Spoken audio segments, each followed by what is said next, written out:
Rất biết điều đó nhóc à. Đóng cửa tiệm này đi. Đi theo anh trai kiếm sống. Anh, đó là tiền sửa xe của tôi mà. Anh bị làm sao vậy? Anh còn là đàn ông sao?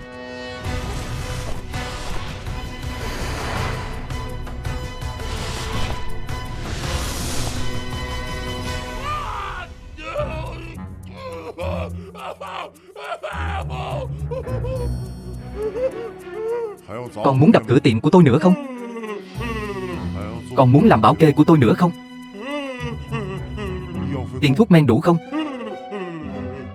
Đủ. Đủ à? Đủ rồi ạ. Thả cậu ta ra. Thả rồi đó. Muốn rửa xe hay sửa xe đây? Có chút thú vị đó. Chuyện vừa rồi là cậu ta làm không đúng. Em trai gây ra rắc rối. Tôi sẽ thay cậu ta bồi thường cho cậu, có được không? Châu Khánh, ông trùm của Long Thành. Anh muốn bồi thường tiền hay là bồi thường mạng đây? Chi bằng thế này đi. Cậu quỳ xuống dập đầu 3 cái với em trai của tôi, thì tôi sẽ tha cho cậu một mạng. Ngô Thiên Lâm đã dạy anh làm việc như thế này sao? Tên của ngài Ngô là cái mà cậu muốn gọi thì gọi sao? Cái tên này chẳng phải dùng để gọi sao? To gan, đắc tội với ngài Ngô thì cả cái Long Thành này không một ai bảo vệ cậu được đâu. Hôm nay cậu đừng mong sống sót. Ngô Thiên Lâm, Ngô Thiên Lâm, kẻ có máu mặt ở Long Thành. Tôi cho ông trong vòng 3 phút đến trước mặt tôi. Nếu không thì cái vị trí của ông ở Long Thành này ông đừng hòng ngồi được nữa. Ngài Ngô đến Long Thành, tôi thậm chí còn không có tư cách được đánh giày cho ngài ấy. Cậu muốn gây sự à? Các anh em sẽ nát miệng cậu ta ra cho tôi. Dừng tay. Ngài Ngô, sao ngài lại đến đây vậy? Châu Khánh, cậu to gan lắm. Ngô Thiên Lâm, bái kiến Lâm thiếu gia. Đây là người mà ông tìm đến sao? Có mắt không trồng. Nào, cầm lấy. Sau này ông dùng người thì phải điều tra rõ ràng. Anh ta làm đủ chuyện ác như vậy, trách nhiệm của ông cũng không nhỏ. Nếu là như vậy, nhân vật có máu mặt gì đó ở Long Thành, ông cũng không cần phải làm tiếp nữa đâu. Ra lệnh xuống dưới. Ai dám lấy tên của tôi ra để làm chuyện xấu nữa thì cậu ta chính là kết cục của mấy người. Xử.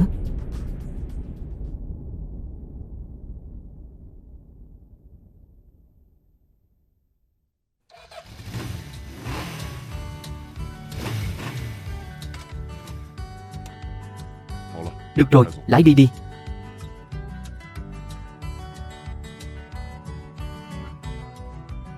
Lâm thiếu gia, cậu đây là muốn đi đâu vậy? Tôi về nhà. Trong nhà có việc cần làm. Có cần tôi cử thêm vài người không?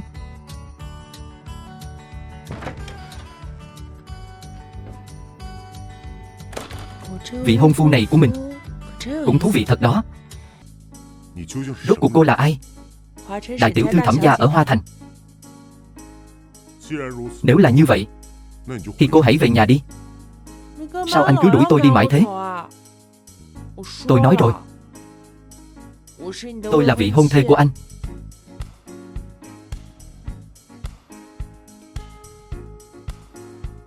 Ý cô là sao?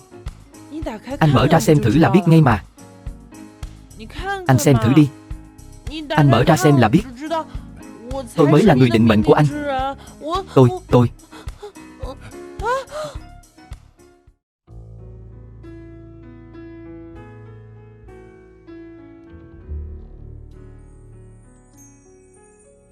Thằng nhóc thúi, khi con nhìn thấy lá thư này thì cũng sắp đến tuổi lập gia đình rồi. Chỉ là sự phong lưu phóng khoáng của ta còn không thừa hưởng được chút nào cả. Tìm được một người vợ ngực lớn mông công, ta nghĩ là không có hy vọng rồi. Nhưng mà không sao cả, ta nhìn xa trông rộng nên đã tìm trước cho con một cô bé để làm vợ của con rồi. Con thật sự cảm ơn người đó, con bé này nha. Mặc dù thân phận có hơi đặc biệt nhưng bản tính lại lương thiện. Con chịu khó một chút nhé. Làm một tên ở rễ cũng không phải là chuyện mất mặt gì cả. Cuộc đấu thầu đã bị đình trệ. Tôi muốn xác định kế hoạch phát triển tiếp theo của tập đoàn. Đều tại cái tên Lâm Thần đó, hôm đó gây rối. Nếu không thì đơn hàng 300 tỷ đó sẽ là của chúng ta rồi. Được rồi, Bây giờ anh ta đang hưởng bao nhiêu phước lành. Đợi sau này tiểu thư Thẩm gia ghét bỏ anh ta rồi thì sẽ phải chịu bấy nhiêu khổ sở thôi. Bùi tổng à, cô nói đúng lắm. Chuyện tốt lành nào cũng phải tự mình tạo dựng. Alo, cái gì? Tập đoàn Bùi Thị đã trúng thầu rồi. Là cuộc gọi từ tập đoàn Xích Diễm sao? Không sai. Hạng mục 300 tỷ này bây giờ đã là của Bùi gia chúng ta rồi. 300 tỷ. Vậy sau này Bùi gia là người giàu có nhất ở Long Thành rồi. Bùi gia cuối cùng cũng đã có ngày hôm nay.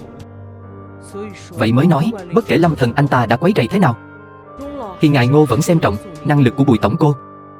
Nếu không thì sao chúng ta có thể trúng thầu chứ? Tập đoàn Xích Diễm không hổ là doanh nghiệp hàng đầu của Long Thành. Cuối cùng thì người ta vẫn phải nhìn vào thực lực. Bắt đầu từ ngày mai, tất cả vốn và nhân viên của tập đoàn sẽ đổ hết tâm huyết vào dự án này. Đợi đến khi cái hạng mục này giúp chúng ta trở thành tập đoàn hàng đầu của Long Thành,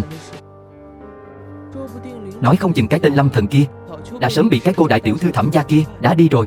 Đến lúc đó anh ta có thể sẽ đến tìm cô đấy Bùi tổng. Nếu đúng là như vậy sẽ chỉ làm tôi càng thêm chán ghét thôi. Chỉ có năng lực của bản thân mới là cái đáng tin cậy nhất. Lâm Thần à, anh sẽ không bao giờ hiểu được đạo lý này đâu.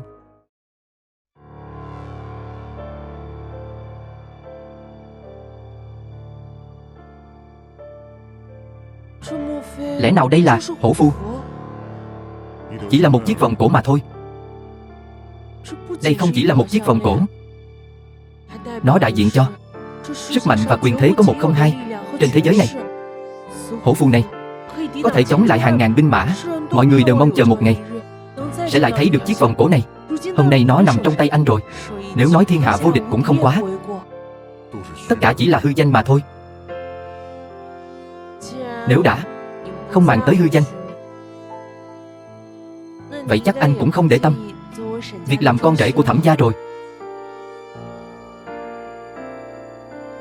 Tôi nghe được rằng ở Hoa Thành, những người công khai tỏ tình với cô đã là hàng trăm rồi. Tôi chỉ là một người bình thường, làm sao xứng với cô? Tôi có thể viết văn, anh có thể đánh võ. Tính ra giữa hai ta không có khoảng cách quá lớn, nhưng tôi có tiền cũng đủ để lấp đầy khoảng cách giữa chúng ta. Cô cũng biết, tôi cũng vừa mới kết thúc một cuộc hôn nhân thất bại. Đó là bởi vì cô ta có mà không biết giữ. Tôi hiểu anh hơn cô ta, cũng hợp với anh hơn. Lâm Thần, anh cưới tôi đi. Xin lỗi, tôi ra ngoài trước. Không cần đâu. Ông có việc gì không? Lâm thiếu gia, hôm nay Bùi lão gia tỉnh dậy, đột nhiên công bố di chúc. Chuyện này có liên quan gì đến tôi? Ông ấy để lại cho cậu 80% tài sản. Gì cơ? Tại sao lại giao tài sản cho Lâm Thần? Đúng đấy. Anh ta tính làm gì vậy chứ? Ly hôn rồi còn muốn lấy tiền của nhà chúng ta. Ngọc Thi à, con nói gì đi chứ? Quyết định của ông nội con cũng hết cách rồi. Đó là số tài sản mà con cực khổ kiếm được, chẳng liên quan đến nửa đồng của Lâm Thần. Bây giờ con lập tức gọi cho nó, bảo nó từ bỏ quyền thừa kế. Chẳng lẽ con muốn nó lấy hết tiền của nhà chúng ta đi ra ngoài nuôi người phụ nữ khác sao? Lâm Thần, anh thay đổi thất thường thì cũng thôi đi. Bây giờ còn muốn dựa vào tiền của Bùi gia nuôi người phụ nữ khác. Anh đúng là một tên vô dụng. Tôi tuyệt đối sẽ không để anh lấy tiền của Bùi gia đi thảnh thơi vui vẻ với người khác.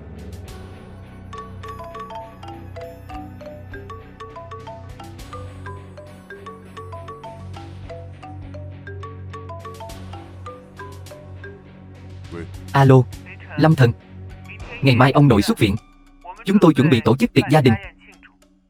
Ông nội hy vọng anh có thể đến. Tôi thấy không cần thiết đâu. Sức khỏe của ông nội bây giờ không tốt lắm. Có lẽ lần này là lần gặp mặt cuối cùng. Anh khiến tôi thất vọng rồi. Chẳng lẽ còn muốn để ông nội thất vọng về anh sao? Được rồi, 10 giờ sáng mai gặp ở Vân Lan Đình. Vậy là ngày mai anh vẫn muốn về Bùi gia phải không? Ông nội đối với tôi ân cao như núi. Lần này coi như là từ biệt đi. Lâm Thần, cháu đâu rồi? Sao cháu không đến chơi cờ với ông? Lão gia, ba không thể thiên vị như vậy được. Lâm Thần đã ly hôn với Ngọc Thi rồi, ba còn nghĩ tới nó làm gì? Ly hôn gì chứ?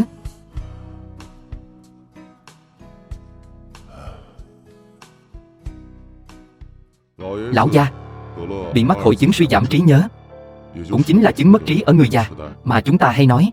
Lúc thì tỉnh táo, lúc thì mơ hồ. Tương lai có lẽ có thể quên luôn cả mọi người. Làm sao có thể như vậy? Vậy thì chúng ta tranh thủ thay đổi di chúc đi. Phải. Ông ấy đã như vậy, đừng để bị tên tiểu tử Lâm Thần kia nhìn ra được. Mẹ phải tìm một thần y mới được. Ít nhất có thể làm lão gia tỉnh táo lại trong một tiếng. Như vậy có quá tàn nhẫn với ông nội rồi không? Ngọc Thi à, con vất vả kiếm tiền như thế, khi không lại đem cho người khác như vậy, không tàn nhẫn sao? Nghe lời mẹ, người làm việc lớn bắt buộc phải có dã tâm. Quà tặng cho Bùi lão gia đều là hàng cao cấp, không có trên thị trường. Những thứ này quá xa hoa. Bùi lão gia trước giờ không thích những thứ này.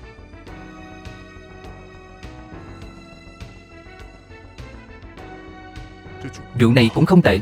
Bình rượu này là năm đó cậu thưởng cho tôi đấy.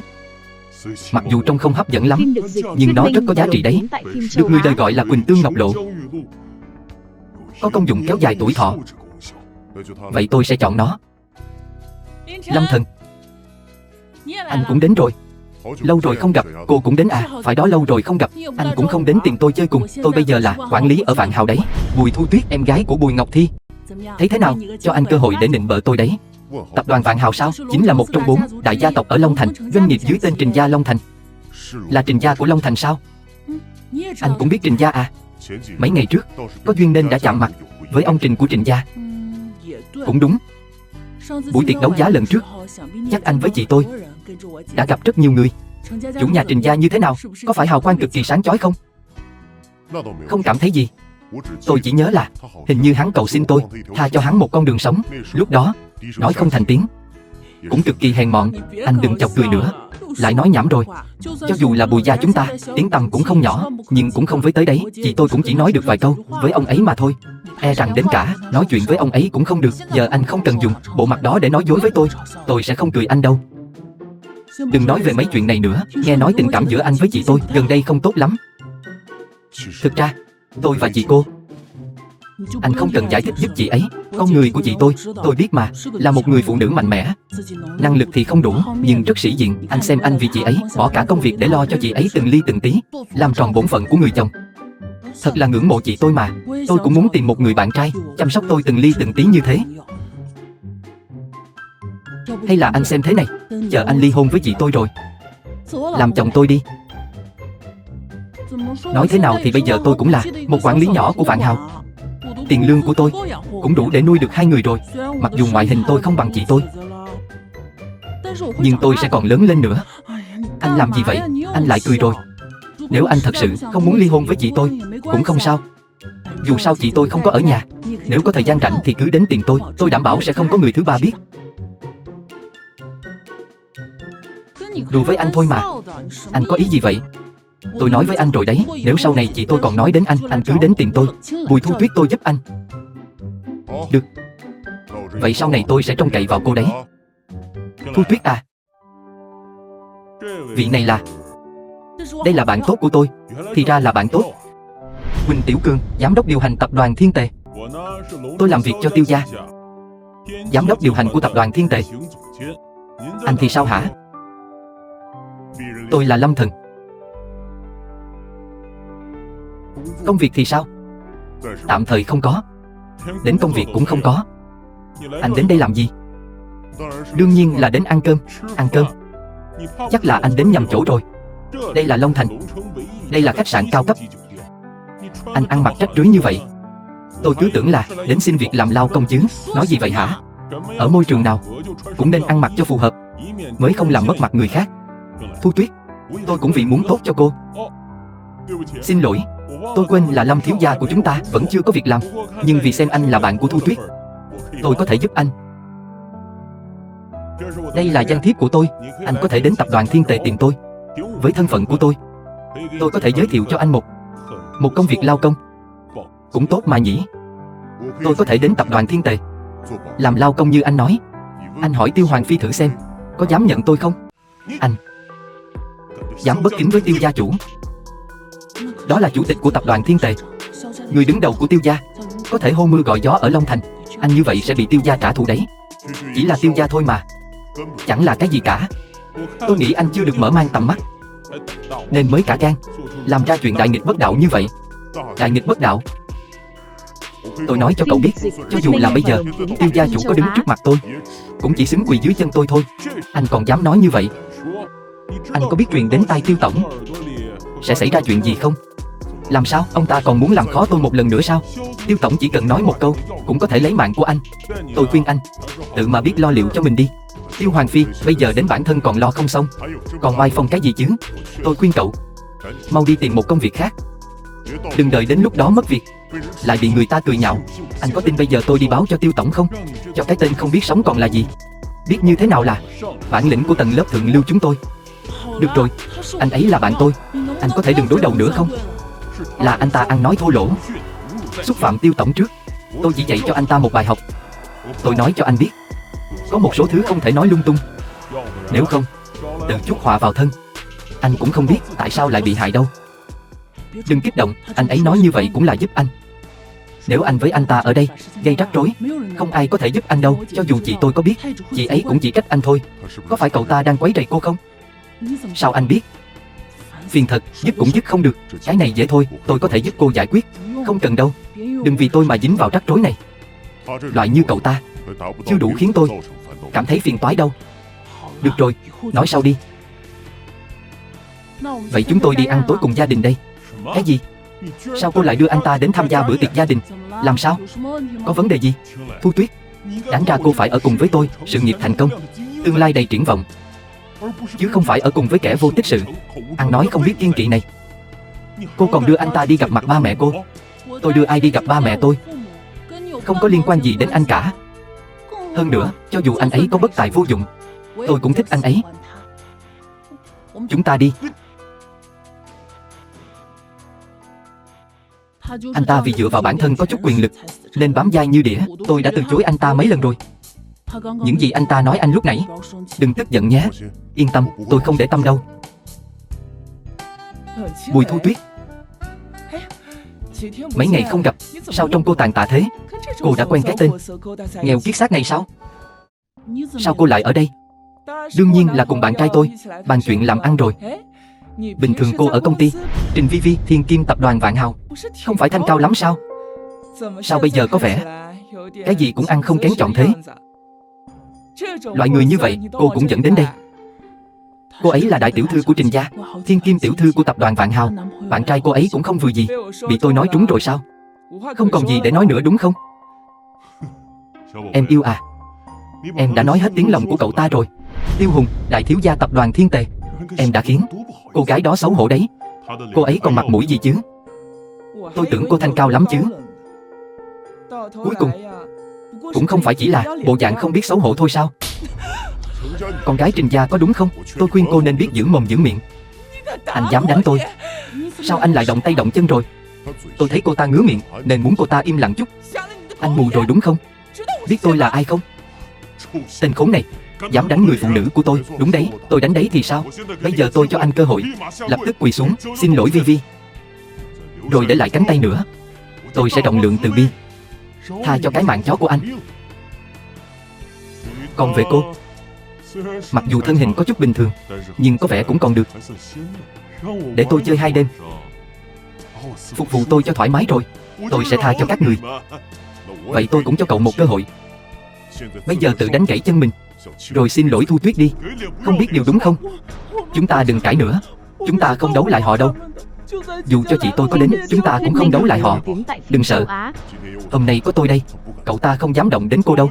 Hay cho một cặp uyên ương bạc mệnh, cô tìm một người đàn ông chỉ biết to mồm nói thôi, thật là ngu ngốc.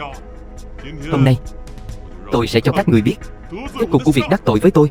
Được rồi, chuyện này xem như xong rồi đi. Xem như xong rồi. Nó chỉ là một chuyện nhỏ, coi như nể mặt tôi. Nể mặt cậu? Cậu là cái thá gì chứ? Anh nói năng kiểu gì đấy? Cô Bùi là bạn tôi. Với cả lúc nãy cô ấy nói cũng đâu có gì sai, cũng đâu phải không thích đáng chứ. Đừng có liên lụy đến cô ấy. Còn anh ta, Nếu bây giờ anh xin lỗi tôi sẽ tìm cách giúp anh giải quyết. Cậu xứng sao? Được rồi. Đã cho anh cơ hội, anh không chịu. Vậy anh tự cầu cho mình nhiều phước đi. Lâm Thần, cậu là cái thá gì mà dám cua tay múa chân ở đây? Không giấu gì anh, tôi là giám đốc điều hành của tập đoàn Thiên Tề. Giám đốc điều hành của tập đoàn Thiên Tề? Tôi sợ quá. Tôi cứ tưởng là nhân vật nào đó dữ dội lắm. Nói nửa ngày trời, hóa ra cũng chỉ là một thằng hề. Nói quyền thế, địa vị với tôi cái gì chứ? Cậu xứng sao? Không lẽ anh không biết vị thế của tập đoàn Thiên Tề ở Long Thành, một trong 4 gia tộc của Long Thành sao? Anh ấy tất nhiên biết rồi. Tôi nói cho cậu biết, anh ấy chính là Tiêu Hùng, nhị thiếu gia của tập đoàn Thiên Tề đấy.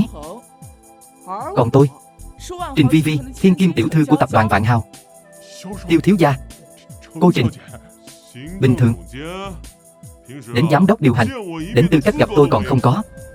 Muốn tôi nể mặt, tôi không biết. Xin anh tha cho tôi. Nể mặt tôi? Không phải nể mặt anh. Cậu đấy, xem ra còn biết điều. Không giống hai tên này, không biết sống còn là gì. Thu Tuyết, cô mau xin lỗi đi. Lỡ như anh ấy truy cứu thì gia thế của hai người gánh không nổi đâu. Người nên xin lỗi là bọn họ. Ý anh là sao? Cô xin lỗi Thu Tuyết, nếu không hậu quả tự chịu. Anh bị dọa khờ hay là bị dọa điên mất rồi? Dám bảo Trình thiếu gia xin lỗi anh. Vậy thì đã sao? Dốt nát, vô phương cứu chữa. Thu Tuyết à, cô mau rạch rõ ranh giới với anh ta đi. Anh ta hại bản thân chưa đủ, còn muốn hại luôn cả cô, hại Bùi gia các người. Trần Vi Vi, cô muốn kiếm chuyện thì cứ kiếm tôi này. Lâm Thần anh ấy vô tội, chỉ cần các người buông tha cho anh ấy, tôi sẽ làm bất cứ điều gì. Bất kỳ chuyện gì?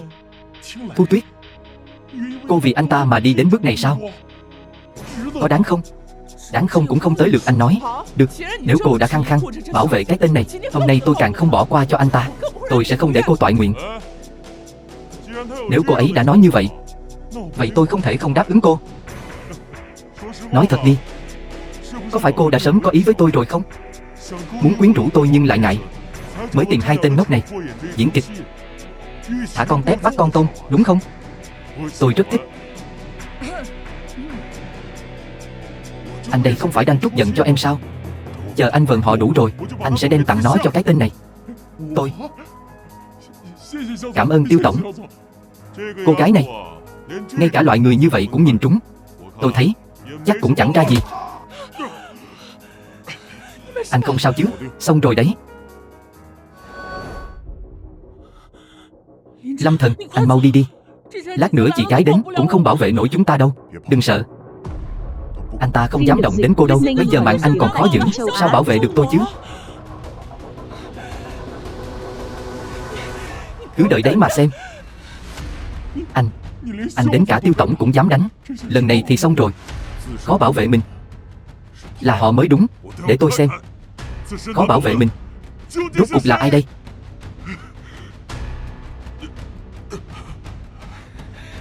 Anh cứ chờ đấy. Ba ơi, con bị người ta đánh rồi. Cái gì? Ai dám đánh con trai của Tiêu Hoàng phi này chứ? Một tên không biết trời cao đất dày. Anh ta không hề xem Tiêu gia chúng ta ra gì hết. Người đó là ai vậy? Bác Trình cũng ở đó sao? Vi Vi mau. Vi Vi muốn nói chuyện với bác. Vi Vi hả? Ba ơi, con bị người ta đánh. Ba mau đến đây đi. Là ai to gan hỗn láo như vậy, dám động vào con gái của Trình Quốc Thanh tôi? Hai đứa con bị người ta đánh. Ba mau đến đây đi, con đợi ba. Ba sẽ đến ngay. Ba chúng tôi sắp đến rồi. Các người Tiêu đời là cái chắc. Tiêu thiếu gia, tôi vốn không quen biết họ. Hai người họ làm gì không liên quan đến tôi. Tôi luôn trung thành kính cẩn với Tiêu gia. Lúc nãy ở cửa, tên đó nói những lời khinh thường ông Trình. Nói gì mà ông Trình cũng phải không mình kính cẩn với anh ta. Cậu tưởng cắt đứt quan hệ thì có thể phủi bỏ hết sao? Không cắt đứt quan hệ với anh, chẳng lẽ đời xuống lỗ chung với anh hả? Hai vị này thuộc hai gia tộc lớn ở Long Thành. Anh bắt nạt bọn họ. Họ mà tha cho cái mạng quèn của anh thì hôm nay tôi sẽ quỳ xuống đất sủa tiếng chó. Được thôi, hãy nhớ những gì cậu nói đó. Lát nữa sủa cho thật vào. Sắp xuống lỗ rồi mà còn tỏ vẻ. Không thì gọi chị gái đến đi. Nói không chừng chị ấy sẽ có cách. Khỏi gọi đi. Ba của chúng tôi đến rồi. Các người coi như xong. Anh Tiêu đời rồi. Con gái của Trình gia không phải để các người ức hiếp. Huỳnh Tiểu Cường từng gặp ông Tiêu rồi. Cậu là ai vậy? Tôi là nhân viên của tập đoàn Thiên Tề. Hôm nay đến đây bàn bạc hợp tác. Không ngờ vừa đến đây lại đụng phải tên thối tha này. Anh ta không những nói khiếm nhã về ông, mà còn đánh cả Tiêu thiếu gia và cô Trình. Để xem là ai to gan tày trời, dám động đến con gái cưng của tôi. Ba.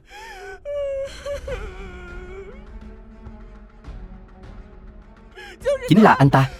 Anh ta tát vào mặt con gái của ba. Ở Long Thành còn có người dám động vào con gái của Trình Quốc Thanh tôi. Dù Trình gia chúng tôi xui rủi, nhưng không đến mức để con cái bị người khác bắt nạt, đáng ghét.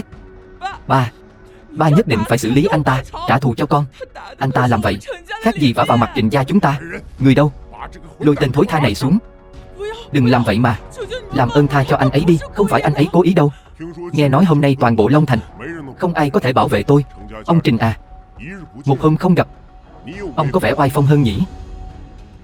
Lâm thiếu gia sớm đã kêu anh quỳ xuống xin lỗi, anh lại không quỳ. Bây giờ ba tôi và bác Trình đến rồi, anh chẳng còn cơ hội đâu. Câm miệng. Ba đánh con hả? Còn không mau xin lỗi Lâm thiếu gia đi. Người đâu? Lấy vali trên xe ra đây cho tôi. Ba kêu con xin lỗi anh ta. Ba đùa hay sao vậy? Dựa vào cái gì? Thằng quỷ. Mau xin lỗi Lâm thiếu gia đi, đừng để ba nói tới lần thứ ba. Ba điên rồi sao? Tiêu Hoàng Phi bái kiến Lâm thiếu gia. Lâm thiếu gia, đây là chút tâm ý của Tiêu gia chúng tôi, xin cậu nhận 10 triệu này. Cậu xem, ông ta cúi đầu kính cẩn với tôi đúng không?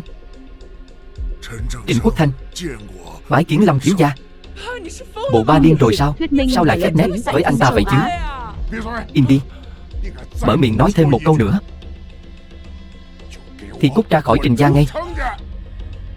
Có phải thấy chưa gây ra đủ tai họa không? Còn đó, ông Trình, xin lỗi thì không cần đâu. Tiểu thư Trình gia ở Long Thành chúng ta cành vàng lá ngọc. Một người nghèo rất mồng tơi, chẳng có gì trong tay như tôi, tất nhiên không nhận nổi rồi. Lâm thiếu gia, cậu nói gì thế? Trình gia tôi chẳng qua chỉ là một công ty nhỏ ở Long Thành, có là gì đâu mà so với cậu chứ. Thôi đi. Cô ta nói tôi thế nào thì cũng chả sao cả. Nhưng cô Trình này lại xúc phạm bạn tôi, công kích bạn tôi. Ông Trình, chuyện này xử lý thế nào đây? Anh là cái thái gì chứ mà dám xử lý tôi? Câm miệng. Kể từ hôm nay nó sẽ bị đuổi khỏi Trình gia, mặc nó tự sinh tự diệt. Ba ơi, ba đang nói gì vậy? Con là con gái của ba đó. Im đi. Ba, con có biết con gây ra tai họa lớn gì không? Cô ta thì không thể tha được, còn đứng ngay người ra đó làm gì? Mau bắt nó quỳ xuống, chờ xử lý đi. Vậy còn Tiêu gia, thằng con trời đánh này, tôi sẽ đuổi nó ra khỏi nhà, để nó sống không yên. Ông đúng là thẳng thắn. Ba không được đối xử với con như vậy. Ba đừng bỏ rơi con mà. Ba ơi, con xin lỗi, con sẽ sửa sai mà. Lâm thiếu gia, là tôi có mắt như mù. Anh trọng lượng đừng chấp nhặt tôi, bỏ qua cho tôi, tha cho tôi đi. Người đâu? Ba à, lôi cái thứ thành sự thì ít, bại sự có thừa này ra ngoài đi. Đừng để nó xuất hiện trước mặt tôi nữa. Ba ơi, đừng mà. Tôi ăn nói sằng bậy, tôi có mắt như mù. Lâm thiếu gia, anh tha cho tôi đi. Sao chứ, cậu cũng dám bất kính với Lâm thiếu gia sao? Do tôi nhất thời hồ đồ thôi. Không phải, là bọn họ ép buộc tôi. Không phải cậu nói bọn họ đến thì tôi sẽ tiêu đời sao? Nếu anh tha cho tôi, muốn tôi làm gì cũng được. Không cần. Tôi không muốn xem hề làm trò. Tôi không muốn gặp lại cậu ta. Lâm thiếu gia, tôi hiểu rồi. Buổi tiệc sắp bắt đầu rồi, chúng ta đi thôi. Cậu đã bị Thiên Tề sa thải. Lâm thần, sao ông Trình và ông Tiêu lại kính nể anh như vậy? Bởi vì hôm nay tôi có một vị khách rất đặc biệt. Vì trong tay anh ấy đang nắm giữ thẻ đen thất tinh tối thượng do Vân Lan Đình chúng tôi phát hành. Tôi hy vọng các người không để xảy ra bất kỳ sơ suất gì.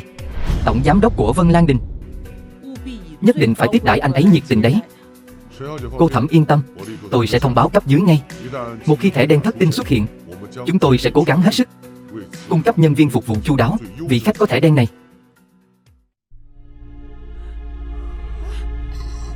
Ba, chuyện này là sao? Không phải châm cứu xong thì ông nội sẽ tỉnh lại sao? Mẹ cũng đâu có biết. Lâm Thần sắp đến rồi, đừng để nó phát hiện ra sơ hở. Để mẹ làm lại thử xem, như vậy an toàn mà, được không đó? Cứ thử xem biết đâu lại được. Bây giờ chuyện đại sự quan trọng hơn.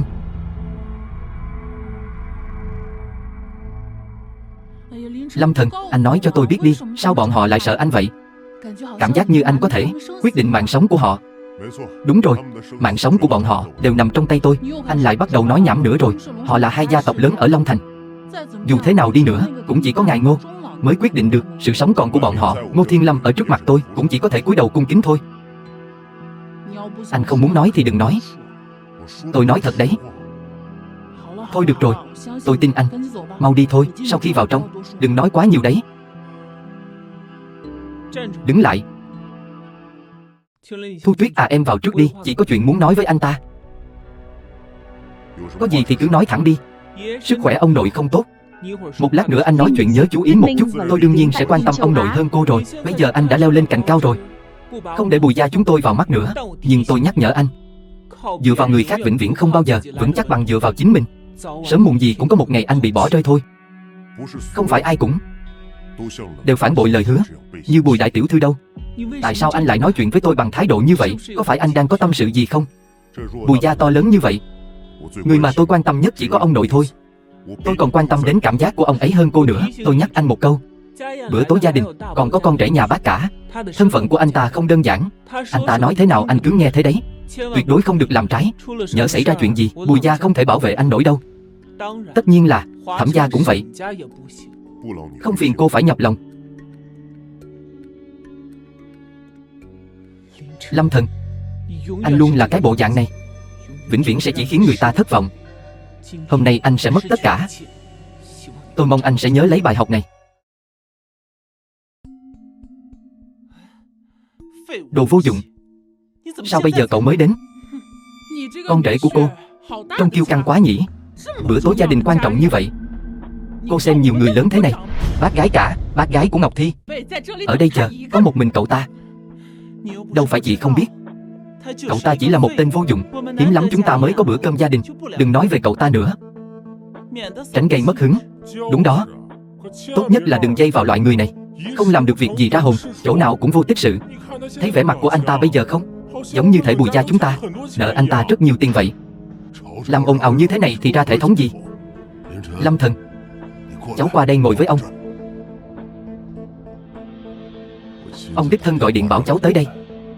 Sao có thể để cháu chịu thiệt thòi chứ? Ông nội, là Ngọc Thi gọi cho cháu mà. Hình như ông nhớ là ông gọi mà. Ông nội bị sao vậy? Trông có vẻ hơi lẩm cẩm rồi. Hai đứa nhỏ này sao lại giận dỗi nhau đến thế? Ông nội, thực ra ông nội à, cháu không bắt nạt anh ta. Ông nội à, ông không thân không thích gì với anh ta hết. Sao lại thiên vị như vậy? Nó là cháu rể của ông, sao lại không thân không thích chứ? Người một nhà, ông bên vực nó, có gì không đúng sao? Được rồi, tôi thấy mọi người đến cũng gần đủ rồi. Bữa tiệc của chúng ta bắt đầu được rồi đấy.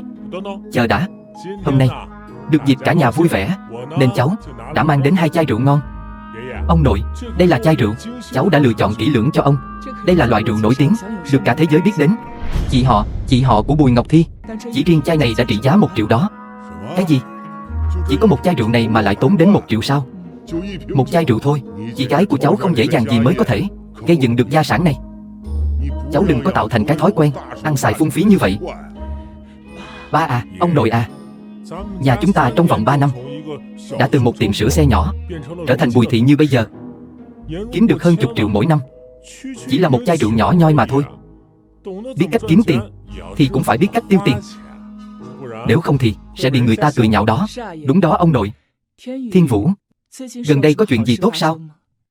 Chuyện này cũng bị chị nhìn ra rồi sao? Ông nội, không biết là cái hạng mục 300 tỷ kia của tập đoàn Xích Diễm, ông có biết không? Cái đó là đương nhiên. Toàn bộ giới thượng lưu của Long Thành, ai mà không hay, ai mà không biết chứ? Không sai. Ngay tại buổi tiệc đấu thầu tối hôm qua, chị của cháu, chị ấy đã vượt qua tất cả mọi người để giành lấy đơn hàng trăm tỷ này, trở thành người trúng thầu duy nhất. Cơ hội thăng tiến vượt bậc trong tương lai chính là của Bùi gia chúng ta rồi. Xem ra hạng mục này cuối cùng vẫn rơi vào tay Bùi gia. Bùi Ngọc Thi, tin này là thật sao? Vâng thưa ông nội, nhưng mà cũng không khoa trương như Thiên Vũ nói. Giữa chừng vẫn có một chút rắc rối, nhưng may mắn thay, cuối cùng thì chúng ta cũng trúng thầu. Cháu vốn dĩ định ký hợp đồng xong hết rồi mới báo cho ông biết. Cháu nhìn cháu đi kìa, chuyện tốt như vậy mà còn giấu ông nữa. Bùi gia của chúng ta chỉ dựa vào một mình cháu mà một bước lên mây rồi. Nói như vậy, sau khi giành được hạng mục của tập đoàn Xích Diễm, Ngọc Thi của chúng ta thật sự sắp trở thành người dẫn đầu trong giới kinh doanh của Long Thành rồi. Đâu có khoa trương như bác gái nói đâu chứ. Chưa đến lúc đâu. Chưa cái gì chứ. Đây là hạng mục 300 tỷ đó, ở nước mình vẫn còn hiếm lắm. Ngọc Thi của chúng ta đã có thể tự mình gánh vác trọng trách rồi. Giỏi lắm đó. Mọi người nói có đúng hay không?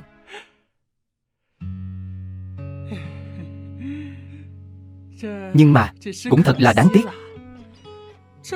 Một cô gái giỏi giang và tài năng như thế này mà trong nhà lại nuôi một gánh nặng.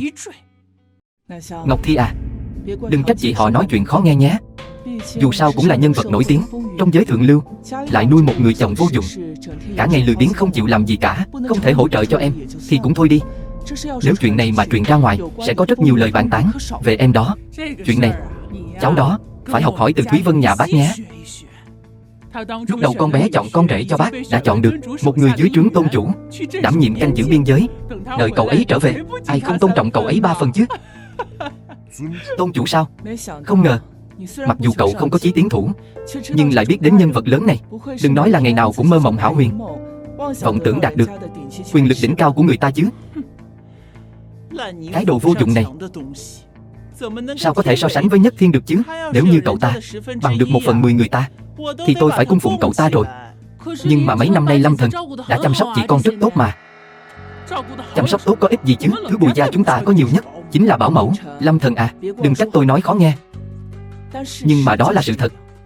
Làm người phải tự biết mình là ai, biết bản thân mình phải làm gì mới xứng đáng với Ngọc Thi nhà tôi. 300 tỷ nhỏ nhặt đó khiến cho các người lộ ra bản chất thật. Lần này quá xứng đáng. Chỉ 300 tỷ nhỏ nhặt thôi sao? Nói thì hay lắm. Cậu ngon thì tìm ra một cái đi. Ở đây làm bộ làm tịch cái gì? Hạng mục của tập đoàn Xích Diễm này là tôi đã giao cho Bùi gia đấy.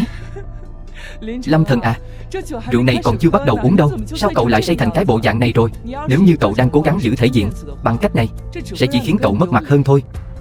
Lâm Thần à, trong bữa tiệc gia đình tôi không muốn tranh cãi với anh, là đã cho anh thể diện rồi. Bùi gia trúng thầu là dựa vào năng lực của một mình Bùi Ngọc Thi tôi.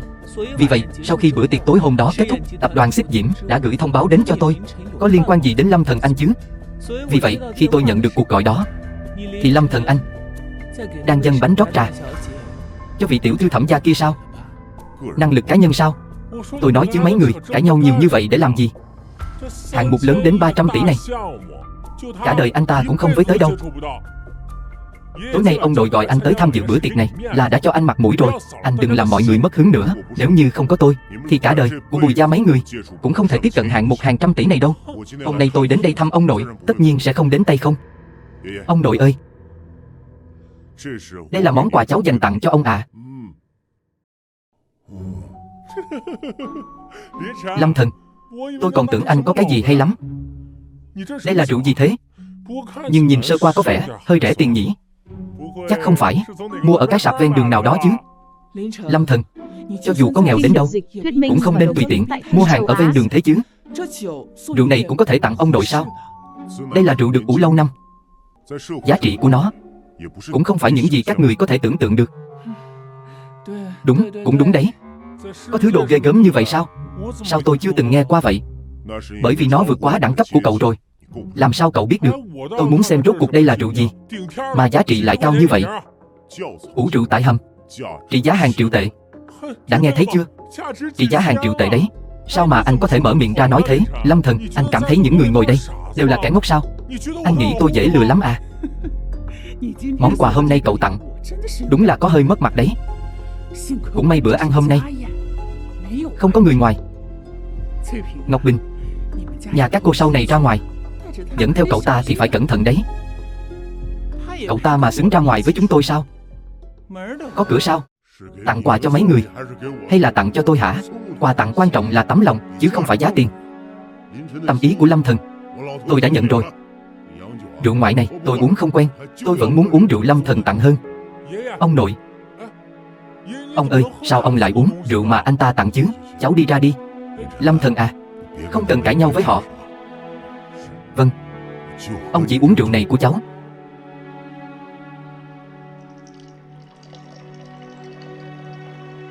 Vừa vàng vừa đục.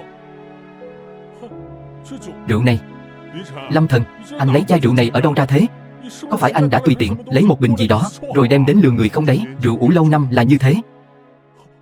Anh nói vớ vẩn. Anh cảm thấy chúng tôi đều mắt mù tai điếc sao? Cái này vừa nhìn là biết chẳng phải đồ tốt lành gì. Ông nội, ông không được uống. Lỡ xảy ra chuyện gì, anh có gánh vác nổi không? Lâm Thần, đều là người một nhà. Nếu như thật sự không có đồ gì tốt để tặng thì cứ nói thẳng. Nhưng rượu này là để ông nội uống đấy. Sao có thể qua loa lấy lệ tặng rượu giả thế hả? Sao có thể vì để giữ mặt mũi mà làm hại ông nội chứ? Rượu này không phải là giả. Anh đừng có mà giảo biện nữa. Rốt cuộc anh muốn làm gì đây? Anh động tay với mẹ tôi và Thiên Vũ, tôi còn chưa tính toán với anh, còn bám váy tiểu thư Thẩm gia. Bây giờ còn dám đối xử như vậy với ông nội. Anh có còn là người không? Bùi Ngọc Thi, cô vẫn không tin tôi. Trong lòng anh đang nghĩ gì? Anh là người rõ nhất. Được rồi, đừng cãi nữa. Nói không chừng chỉ là hiểu lầm thôi. Đừng nói nữa. Có hiểu lầm gì chứ? Chẳng lẽ ông nội các cháu bảo cậu ta mang rượu đến sao? Câm miệng. Tôi tin Lâm Thần. Hôm nay tôi sẽ uống hết số rượu này. Ông nội, ông không được uống. Ông nội, cháu biết ông thương Lâm Thần, nhưng mà cháu cũng đâu có nói sai. Sức khỏe của ông dạo này không tốt, cháu không thể trơ mắt nhìn ông nhảy vào hố lửa mà. Nhìn là biết ngay, hắn muốn hãm hại ông. Lâm Thần, anh không xứng làm người mà. Sao cháu có thể ăn nói như vậy hả? Lão gia, đừng tức giận mà. Cũng là vì tốt cho ba thôi mà. Đúng đó, ông nội, Thiên Vũ nhà chúng ta cũng vì nghĩ cho ba thôi mà. Ba không thể chỉ vì một đứa cháu rể tặng ba một bình rượu không rõ lai lịch mà tức giận với cháu trai ruột của mình. Ba như vậy là không công bằng đấy. Nhất Thiên, anh tới rồi. Thật xin lỗi, có chút việc nên đến trễ. Mong mọi người thứ lỗi. Sở Nhất Thiên, thủ hạ của cựu tôn chủ. Nhất Thiên à, con nói gì vậy chứ? Hôm nay con đến đây là được rồi. Mau qua đây nào. Ngồi xuống đây đi.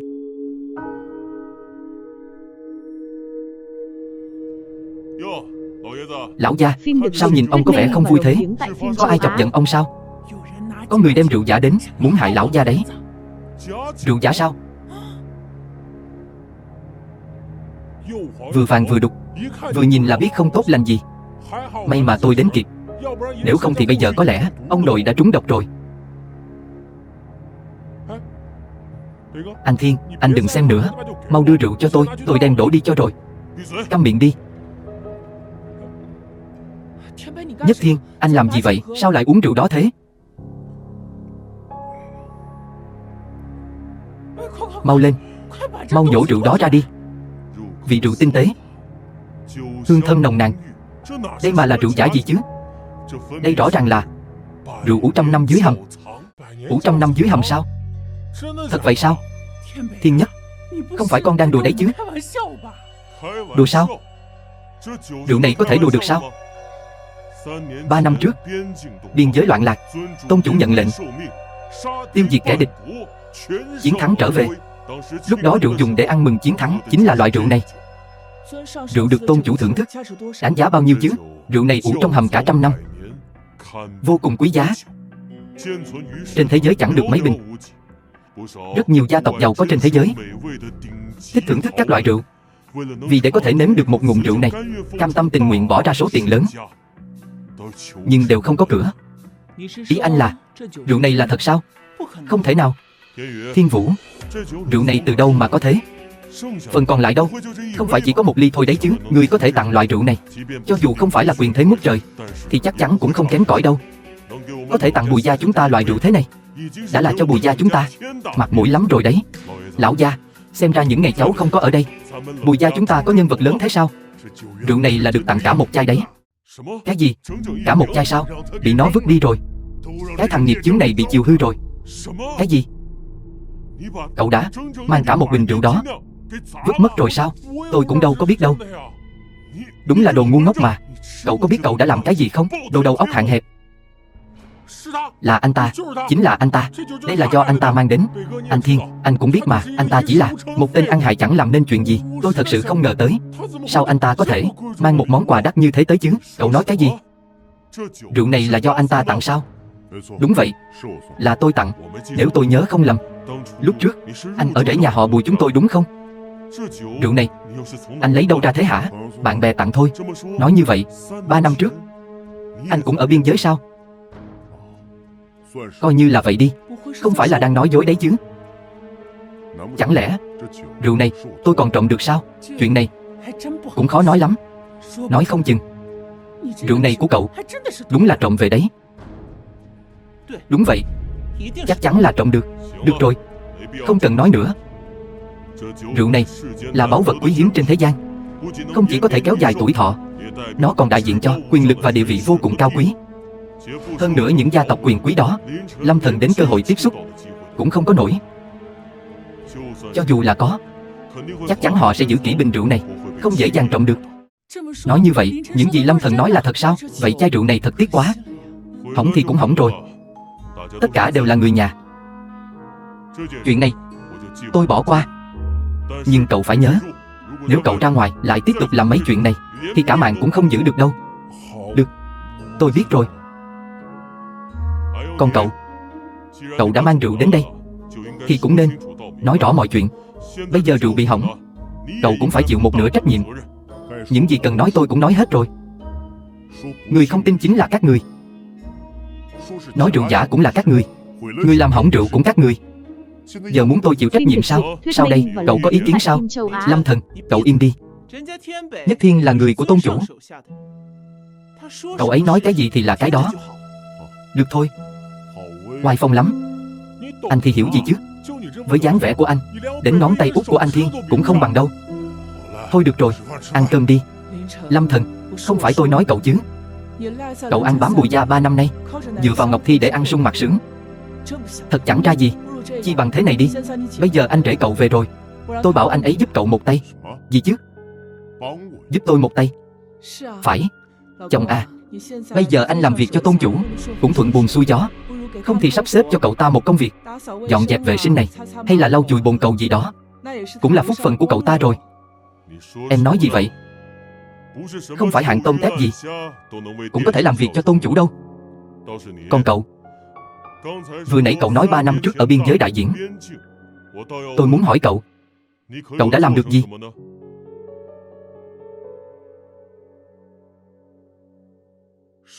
Dưới ngọn cờ đạo, băng qua biên giới 3.000 dặm, nam nhi khí khái, quyết chiến đến cùng, giữ gìn Giang Sơn, không hề nào núng, mở mang bờ cõi, nắm trọn Giang Sơn. Cậu là tôn chủ. Tôn chủ sao? Anh có nhầm gì không anh rể? Anh ta sao có thể là tôn chủ chứ? Thành thật xin lỗi, vừa rồi tôi có chút kích động. Cậu có biết cậu vừa nói gì không? Anh hỏi gì thì tôi trả lời nấy thôi. 3 năm trước, biên giới xảy ra biến động. Tôn chủ tự lực tự cường, dẹp yên bọn cướp, mở rộng bờ cõi. Lệnh bài xuất trận, trời đất trung chuyển, quét sạch 8 phương. Ai cho cậu lá gan dám tự nhận công lao của tôn chủ vậy? Tôi nói đều là thật. Thôi được rồi, đừng nói nữa. Có cần cãi nhau tới mức vậy không? Xin lỗi, hôm nay tôi đến muộn. Lần này tôi cũng nên trả tiền. Đây là nhà hàng thất tinh cao cấp nhất ở Long Thành này. Nhất Thiên, cậu tốn kém nhiều rồi. Bác gái không cần lo. Đàn ông thì phải có sĩ diện của đàn ông. Chỉ là một bữa cơm thôi, sao lại để người nhà trả tiền chứ? Phục vụ. Thưa anh cần gì ạ? Thanh toán đi. Có điều tôi không trả cho cậu ta. Tính riêng phần của cậu ta đi. Cậu ta sẽ tự trả. Mạo phạm tôn chủ có thể mất mạng, nhưng nể tình chúng ta là người một nhà, tôi có thể không truy cứu, nhưng vẫn phải cho cậu ta một bài học nhớ đời, để cậu ta nhớ cho kỹ. Vậy cũng không cần phải làm thế chứ. Chi phí bữa cơm lần này của nhà chúng ta gần như cao nhất ở Long Thành, huống hồ chia đều ra thì số tiền cũng không phải nhỏ. Lâm Thần, anh ấy không có việc làm, lấy gì mà trả chứ? Vậy thì cứ ngoan ngoãn ở đây rửa chén, tĩnh tâm một chút đi. Dù sao cũng tốt hơn là cả ngày mơ mộng hão huyền. Nhất Thiên, ông à, cháu biết ông muốn bảo vệ cậu ta, nhưng chuyện này liên quan đến tôn chủ, nuông chiều cậu ta chỉ mang đến tai họa cho Bùi gia chúng ta thôi. Theo tôi thì cậu xin lỗi anh rể đi. Cậu xin anh ấy rộng lòng tha thứ, coi như xong chuyện. Tôi mà xin lỗi thì anh ta nhận không nổi đâu. Thật không hiểu nổi anh. Được rồi, còn đứng đó làm gì? Mau thanh toán cho cậu ta đi. Thưa anh, xin anh vui lòng thanh toán. Lâm Thần, sao anh cứ luôn như vậy thế? Chỉ là xin lỗi thôi mà, có cần phải tự chuốc lấy nhục nhã không? Tôi nói rồi, nếu tôi xin lỗi, anh ta không nhận nổi đâu. Thanh toán phải không? Quẹt thẻ. Tôi rất muốn xem anh lấy gì để trả. Tôi cứ tưởng anh có bản lĩnh gì lắm. Mặt trước mặt sau chẳng có chữ tiếng Trung nào cả. Bên trên còn có hình búp bê nữa. Ngay cả thẻ ngân hàng cũng là đồ giả. Quẹt cái đầu anh à. Thưa anh, xin anh vui lòng đưa thẻ ngân hàng hoặc thẻ VIP. Thẻ đồ chơi ở chỗ chúng tôi không thể thanh toán được. Thẻ này cô cứ quẹt là được. Xin lỗi anh, máy quẹt thẻ của chúng tôi chỉ có thể nhận dạng thẻ VIP và thẻ ngân hàng thôi. Cậu đúng là độc nhất vô nhị đó. So với cái loại không biết ngại là gì như cậu, đúng là tôi không thể sánh bằng. Đúng là xấu hổ không ai bằng. Đây là thẻ VIP đấy. Loại thẻ này không giống với thẻ của chỗ chúng tôi. Đó mới là thẻ VIP. Cho cậu ta mở mang tầm mắt đi. Anh mở to mắt ra mà xem này. Đây mới là thẻ dành cho khách quý mà Vân Lan Đình phát hành. Còn thẻ của anh là thẻ đồ chơi. Đừng có ở đây ăn vạ được không? Cậu sai rồi, cái thẻ này không đủ trình để so với thẻ của tôi. Ý cậu nói thẻ VIP mà cậu có là thẻ VIP cao cấp, độc quyền đấy à? Nói đúng rồi đó. Lâm Thần, anh có biết bản thân mình đang nói gì không vậy? Có phải chưa đủ mất mặt không? Thôi đừng nói nữa. Biết đâu cậu ta nói thật thì sao? Phục vụ, tôi muốn hỏi, ở chỗ các người thật sự có loại thẻ VIP cao cấp độc quyền không? Thưa anh, chỗ chúng tôi thật sự không có loại thẻ VIP đó. Nói vậy tức là thẻ VIP mà cậu ta có chả là cái thá gì hết. Ai nói thẻ hội viên này nhất thiết phải của Vân Lan Đình? Vậy ý của anh là dùng thẻ ở nơi khác đến Vân Lan Đình thanh toán hả? Anh đỉnh thật đó nha. Vậy để tôi quẹt thẻ cho anh. Đưa đây, để tôi quẹt cho anh thấy.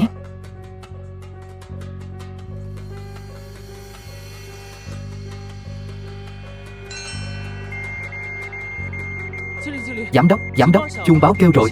Thẻ đen thất tinh tối thượng xuất hiện rồi. Ở đâu vậy? Đưa tôi đi.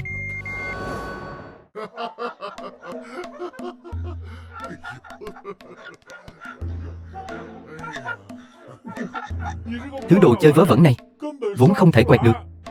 Chắc là không đủ quyền hạn. Đổi máy quẹt thẻ khác đi. Không đủ quyền hạn. Dù có đổi bao nhiêu máy thì kết quả cũng vậy thôi. Giờ anh vẫn chưa hiểu rõ sao Lâm Thần, dù anh có làm gì thì kết quả cũng chẳng thay đổi đâu. Giống như Bùi gia chúng tôi bây giờ đã có được dự án đó trong tay. Cô không nên giành lấy dự án này. Với năng lực hiện tại của Bùi gia, nuốt không nổi đâu. Nuốt không nổi sao? Sao anh biết Bùi gia chúng tôi nuốt không nổi? Xích Diễm đưa dự án này cho chúng tôi chính là vì coi trọng Bùi gia chúng tôi. Bùi gia nuốt có nổi hay không? Anh nói là được sao? Thôi đi, anh đừng nhìn chăm chăm vào dự án đó của chị tôi với ánh mắt ghen tị nữa. Vẫn nên cầm cái thẻ đồ chơi của anh đến nhà bếp rửa chén đi. Thưa anh, nếu anh thật sự không thể thanh toán, chúng tôi chỉ có thể thực hiện theo quy định. Câm miệng, còn không mau cút. Chào Lâm thiếu gia. Tôi là tổng giám đốc của Vân Lan Đình. Anh là khách quý nhất của Vân Lan Đình chúng tôi từ trước đến nay. Mời anh theo tôi lên tầng trên, cùng đến phòng tiệc riêng.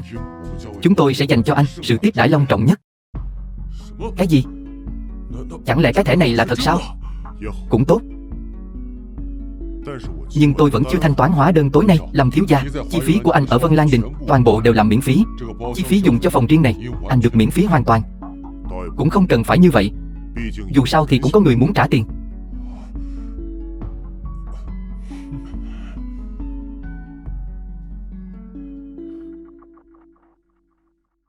Tôi vốn dĩ cũng không muốn tranh cãi với cô, nhưng tôi muốn nói với cô một câu.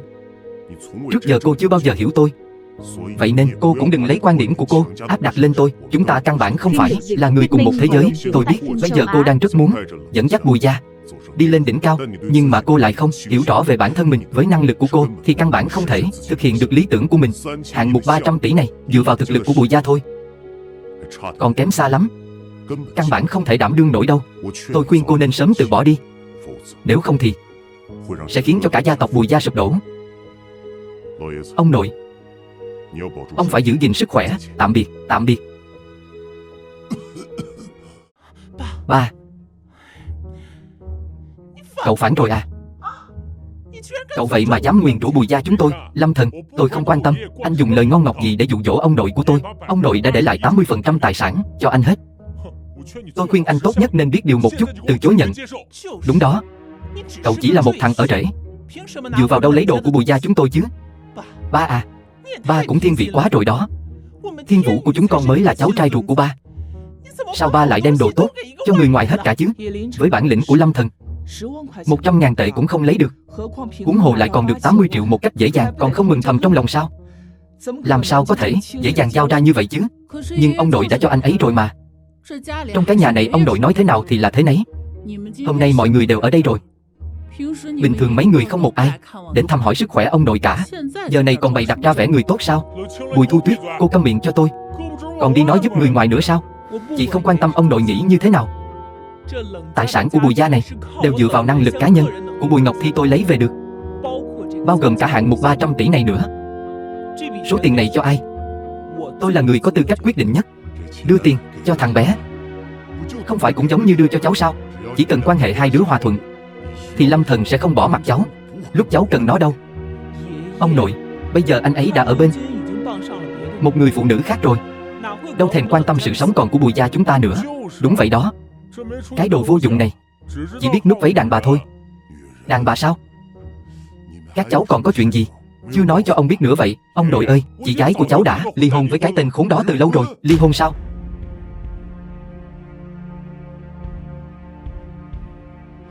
Ông ơi, ông nội. Ông nội ơi, ông ơi, ông có sao không ạ? Lâm Thần, ông nội bị anh chọc giận đến mức học máu rồi. Anh còn muốn thế nào nữa chứ? Ngọc Thi à, cô tránh ra để tôi qua xem ông nội. Tôi xem tình hình của ông nội thế nào rồi. Anh đừng có ở đây mà làm bộ làm tịch thương hại tôi. Sợ là anh còn mong ông nội lên đường sớm để không còn cơ hội thay đổi di chúc chứ gì. Tôi nói cho anh biết, hôm nay anh phải từ bỏ quyền thừa kế, nếu không thì đừng hòng ra khỏi cánh cửa này. Cổ phần quái gì chứ? Tôi không quan tâm. Bây giờ tôi chỉ quan tâm đến sức khỏe của ông nội thôi. Tránh ra. Đánh người rồi. Lâm Thần, anh dám đánh người sao? Cậu đánh người. Ngọc Thi à, con không sao chứ? Ba ơi. Ông nội. Lâm Thần, ba ơi, sao cháu lại ở đây? Tốt rồi, không sao rồi. Sao ba lại ở đây? Ông nội à, đều tại cái tên Lâm Thần này. Anh ta hại ông nôn ra máu đó. Ông có biết không? Suýt nữa thì ông lên đường rồi. Cậu đừng có ở đây mà vu khống người khác. Ai vu khống cơ? Chính là cậu. Là cậu đã hại ông nội ngất xỉu. Cậu nhanh chóng ký vào cái thỏa thuận này rồi cút đi cho tôi. Ba à, hóa ra mục đích hôm nay của mấy người chính là vì bản thỏa thuận này sao? Được. Lâm Thần, mọi người đều biết rõ anh đang nghĩ gì. Mau chóng ký đi. Trong tấm thẻ này có 3 triệu. Anh có thể cầm nó đi, nhưng những thứ khác, một phần anh cũng đừng hòng lấy được. Mấy người. Ông nội ơi, ba ơi, ông nội. Lâm Thần, rốt cuộc thì anh đã làm gì với ông nội vậy hả? Tôi vừa rồi chỉ dùng 13 kim châm quỷ môn. Sao lại như vậy chứ? Cái gì không nên cơ? Tôi thấy là cậu cố tình thì có. Cậu muốn tiễn ông nội lên đường, rồi chiếm đoạt tài sản. Tôi nói cho cậu biết, cậu nằm mơ đi. Tôi thật không ngờ, anh lại là một kẻ độc ác như vậy, đến cả ông nội cũng không tha. Ba ơi. Đây là cái gì? Còn có thể là gì nữa chứ? Đó không phải là cái anh vừa châm vào sao? Cái kim này không phải do tôi châm vào. Ở vị trí này cực kỳ nguy hiểm. Nó chỉ dồn hết tất cả sinh lực của con người lại, nhưng chỉ kéo dài được một lúc. Sau đó vẫn sẽ mất mạng vì khí huyết cạn kiệt. Là ai đã làm? Sao cơ? Là bà sao? Sao anh dám nói với mẹ tôi như thế? Mẹ cũng là vì muốn tốt cho Bùi gia. Vì Bùi gia bà có thể không quan tâm đến sự sống còn của ông nội sao? Mấy người có còn là con người không? Mẹ cũng bị người ta lừa thôi. Điều quan trọng bây giờ là cứu ông nội. Hết cách rồi. Bây giờ chỉ có đại hoàng đơn mới có thể cứu ông nội. Mà đại hoàng đơn này trên đời này rất quý hiếm. Có lẽ chỉ có trong truyền thuyết thôi. Giờ thì tôi cũng bó tay rồi. Ai nói không có cách nào chứ? Minh Ngọc, đây là bữa cơm gia đình của Bùi gia, không hoan nghênh người ngoài. Ai nói tôi là người ngoài? Tôi là vị hôn thê của anh Lâm Thần đó. Hơn nữa, tôi là đến cứu ông Bùi. Mấy người cũng không hoan nghênh sao? Cô có cách sao? Nhiều năm trước, mẹ tôi bị bệnh nặng. Ba tôi đã dùng hết tất cả mọi cách mới tìm được viên đại hoàng đơn này. Đáng tiếc, không thể cứu được mẹ tôi. Bây giờ, ông Bùi có lẽ còn cứu được. Vậy còn không nhanh cứu người đi. Điều kiện của cô là gì? Tài sản của Bùi gia sao? Bùi đại tiểu thư quả nhiên là người kinh doanh. Mọi thứ đều bàn đến điều kiện. Vốn dĩ tài sản của Bùi gia trong mắt tôi chẳng là cái thái gì cả. Thứ tôi muốn là anh Lâm Thần. Đừng làm ầm ĩ nữa, anh Lâm Thần à. Tôi không có ầm ĩ mà. Tôi biết ông Bùi đối với anh ân cao như núi. Nếu anh không chê, tôi bằng lòng dùng viên đại hoàng đơn này làm sính lễ của tôi. Xin anh hãy làm chồng tôi nhé. Lâm Thần ơi là Lâm Thần, anh tài thật đó. Vừa mới bị đá, bây giờ lại muốn đến nhà người khác ở rể. Anh đúng là đồ rác rưởi. Không phải ai cũng có thể ở rể. Bùi thiếu gia, sợ người như anh có cho cũng không ai thèm. Cô, anh Lâm Thần, thời gian của anh không còn nhiều. Tôi đồng ý dùng đại hoàng đơn này làm của hồi môn của tôi, và cả Thẩm gia ở Hoa Thành nữa. Cô đúng là đứa con gái hoang đàn, đem cả nhà mình đi cho một tên vô dụng, chẳng được tích sự gì. Anh Lâm Thần, cứ để gia đình này cả đời phải sống trong sự nghi ngờ cũng không sao. Bọn họ sẽ không bao giờ biết được bọn họ đã bỏ lỡ điều gì. Không cần phí lời với bọn họ. Cứu người quan trọng hơn. Lần này tôi nợ cô. Không sao đâu. Chỉ cần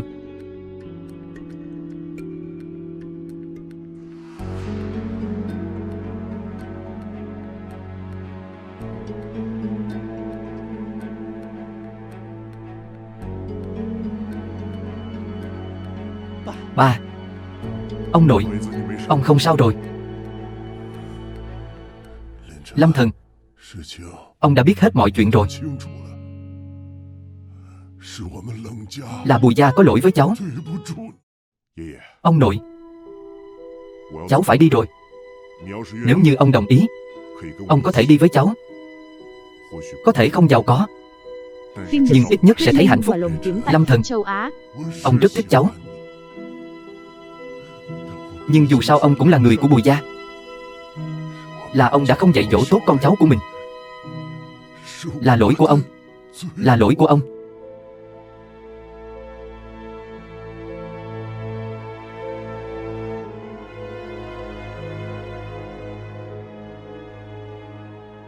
Đây chính là tài sản của Bùi gia mà các người mong muốn. Nó không có ý nghĩa gì với tôi cả. Nhưng từ nay về sau, Bùi lão gia nếu ở Bùi gia bị các người trách móc dù chỉ một chút, thì Bùi gia cứ chờ bị tiêu diệt đi.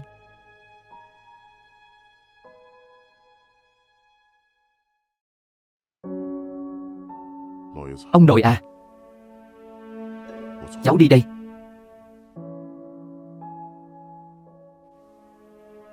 Hồ đồ.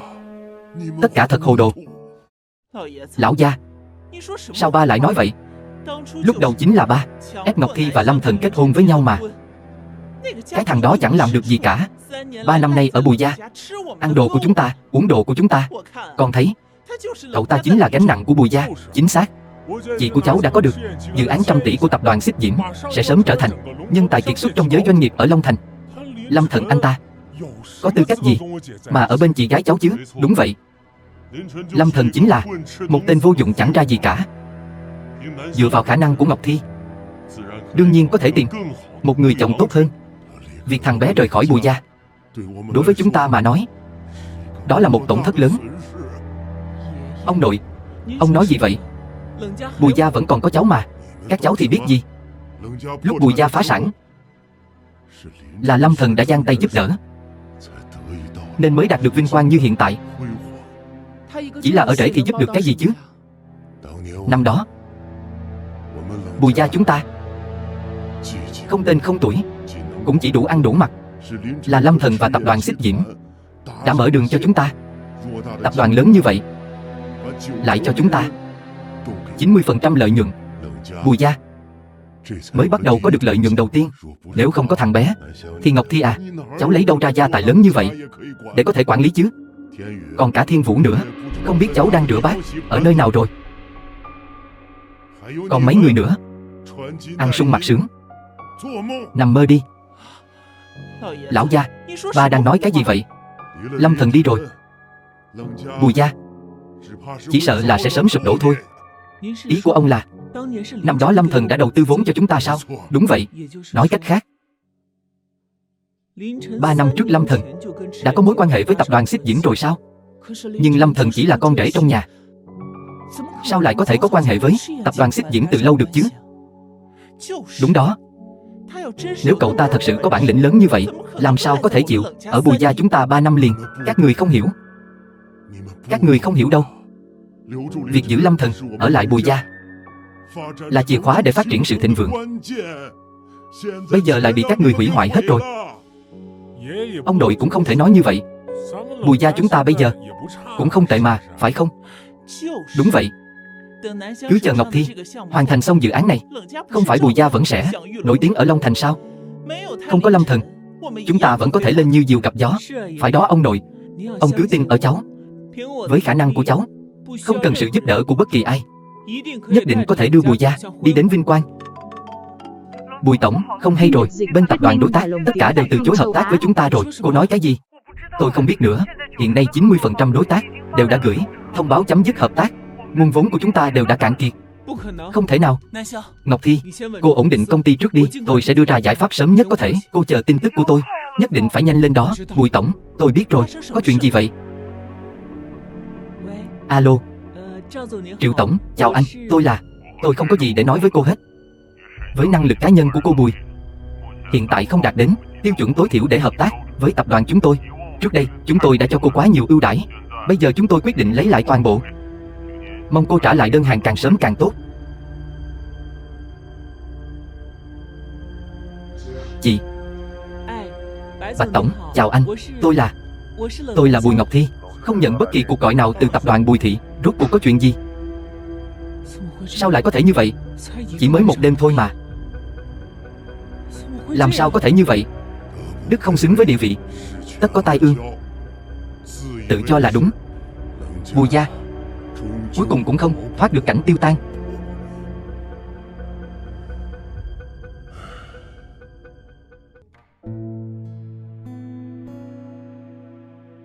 Anh suy nghĩ đến đâu rồi?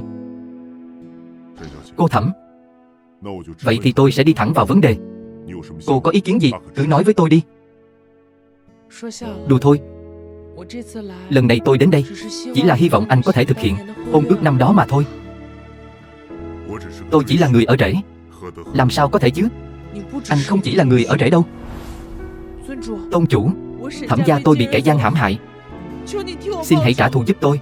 Tôi nguyện làm đệ tử theo anh. Bảo gì tôi cũng làm, bất chấp gian nguy. Tôi không thiếu những con dao sắc bén. Thêm một bông hồng trên đời cũng tốt hơn. Tôi sẽ giúp cô bằng mọi cách. 3 ngày nữa, cô hẳn về nhà.